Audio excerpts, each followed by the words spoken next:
Hello mga karelasyon. Kung napansin nyo ngayon, puro pabonggahan ang labanan sa mga social media, sa itsura, lalong-lalo na sa mga kababaihan. Ginagawa ito para maka-attract, para mapansin, para sa mga validation na ninanais ng mga individual na ito. Pero alam nyo ba na ang mga lalaki, karamihan ng mga lalaki ay hindi nabibighani sa mga ganitong mga itsura, lalong-lalo na alam naman natin na iyan ay edited o filtered, okay? So, ang pag-uusapan natin ngayon ay kung bakit mas makamandag, mas ninanais ng mga lalaki ang babaeng simple.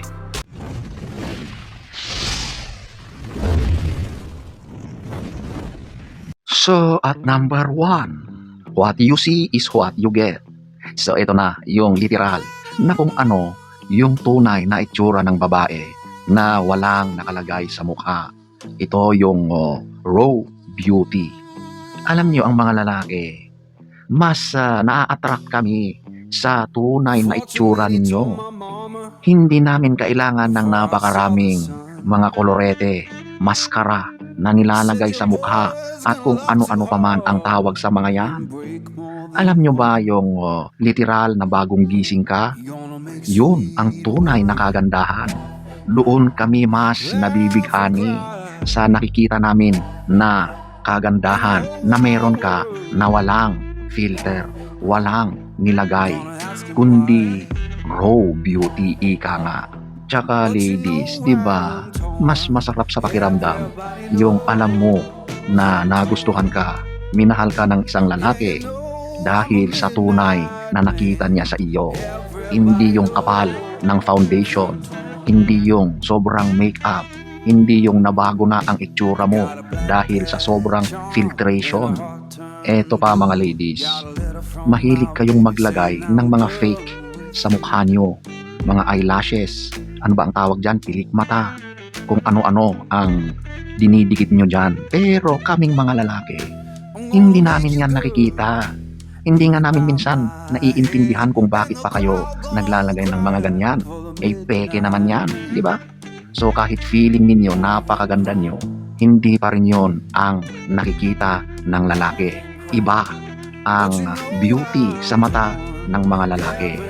Prefer namin ang raw, simple na ikaw, yung tunay na ikaw.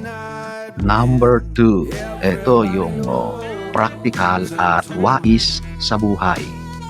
Siyempre, kapag ikaw ay walang kaarte-arte, ikaw ay confident sa sarili mong kagandahan, na walang masyadong pinaggagawa sa sarili mo, nilalagay sa mukha mo, ikaw ay practical at madalas mga wais.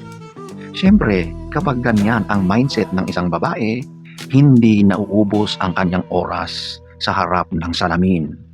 Ang mga babae ay talagang normal na matagal magbihis, matagal ayusin ang sarili. Sa pagme-makeup pa lang ay talagang mahabang proseso yan. So, sa halip na nakatutok sa salamin, marami pa siyang maaring gawin. Mas nagiging productive kung isa siyang working o career woman, negosyante, marami siyang maa-achieve. Mas nagiging productive siya kasi hindi siya yung laging nakatutok lang sa kung ano ang itsura, okay? Nandyan na inaayos yung sarili niya. She makes it sure na she looks beautiful and presentable, na hindi nauubos ang oras sa harap ng salamin, okay? So, ang literal na buhay ng babaeng ganito, mas marami siyang nagagawa dahil sa ganyang uri ng mindset, nagiging practical siya, nagiging wais, maraming na-achieve dahil hindi siya vain ng sobra sa kanyang katawan, sa kanyang mukha. Hindi siya naghahangad lagi ng validation mula sa iba dahil mataas ang kumpiyansa niya sa sarili with or without yung mga nakukuha niyang papuri o kaya validation mula sa ibang tao. Dahil ang kanyang utak, ang kanyang mindset, yun ang nagbibigay sa kanya ng tunay na kumpiyansa, confidence, na hindi na kailangan ng outside na mga papuri. At isa yan sa mga gustong-gusto at hinahangad ng lalaki na maging kapareha, mahalin, lalo na sa long-term relationship. Number 3, ito yung mas approachable. Alam nyo ba, sa totoo lang, sa ganyang itsura mo na simple, walang maraming borloloy sa katawan, pakiramdam ng mga lalaki ay mas lapitin ka, mas madaling i-approach, kausapin, kaysa sa babae na napakaraming nilagay sa katawan. Alam nyo ladies, kapag ikaw ay sobrang vain, overstyle ka, napakarami mong nilagay sa sarili mo, alam mo ba, para kang naglalagay ng pader na pagdating sa attraction, pagdating sa opposite sex, parang mas nilalayo mo ang sarili mo. Kasi ang mga lalaki, hindi naman ibig sabihin na ilang sila, pero hindi talaga nila gusto ang mga ganyan. Yung tipong ikaw na ay parang isang manikin, parang isang modelo na hindi mawari ang itsura. Ang mga lalaki, nakatingin lang pero walang balak lapitan. Ikumpara mo yung babaeng natural at simple. Siyempre, naglagay din ng pang-enhance sa mukha niya. Maaring naglagay ng powder, tsaka nag-tap ng kaunting lipstick. Okay na yon, pack na yon para mas ma-enhance yung natural na mukha niya na hindi nawawala yung tunay na kagandahan niya. Yung itsura niya, yun pa rin. At yun ang gustong-gusto ng mga lalaki. Kaya ladies, kung gusto mo na mas lapitin ka lalo ng mga lalaki, huwag kang maging OA sa paglagay ng kung ano-ano sa katawan mo, lalong-lalo na dyan sa mukha mo, okay? Simple is still the best para sa mga kalalakihan. Number 4, syempre, hindi stressful. Kasi kapag ikaw ay napakaraming mga iniintindi, ginagawa sa sarili mo, mas stressful yan. Maraming bagay na ginagawa. Oras, hindi ka pwedeng umalis nang walang nilalagay sa sarili mo. Bibili ka lang ng suka sa tindahan, kailangan mong tignan ang mukha mo, lagyan ng sari-saring kung ano-ano ang mga yan. Kapag ganon, sa halip na chill ka lang, wala na.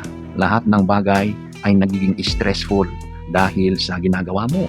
Siyempre, kapag nasa labas ka, sobra kang nagiging conscious dahil nag-aalala ka kung ano na ang itsura mo.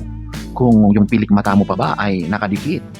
O baka pinawisan ka na at nagmantsa na yung makeup mo. Sari-saring kaisipan, nag-aalala ka na baka ano na ba ang itsura ko? Ano na ang nangyayari sa akin? Diba? Kaya napakahirap i-maintain ang ganyan. High maintenance, oras, na nasasayang lang dahil sa ganyan at siyempre ang resources mo magastos yan, di ba?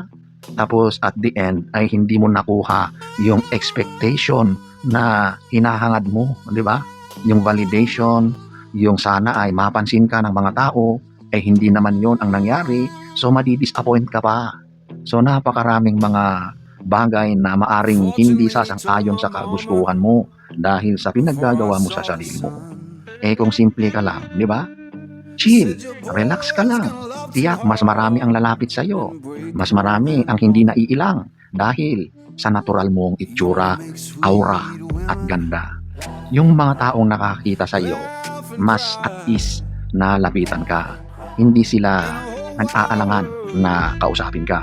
Ganon din sa part ng mga lalaki. Kaya ladies, be yourself, be simple, natural, okay? 2,000 years later. So, ayan po mga karelasyon. Tandaan nyo, ang pagiging simple ay hindi pagiging losyang. Ito ay ang pagpili ng pagiging natural at totoo.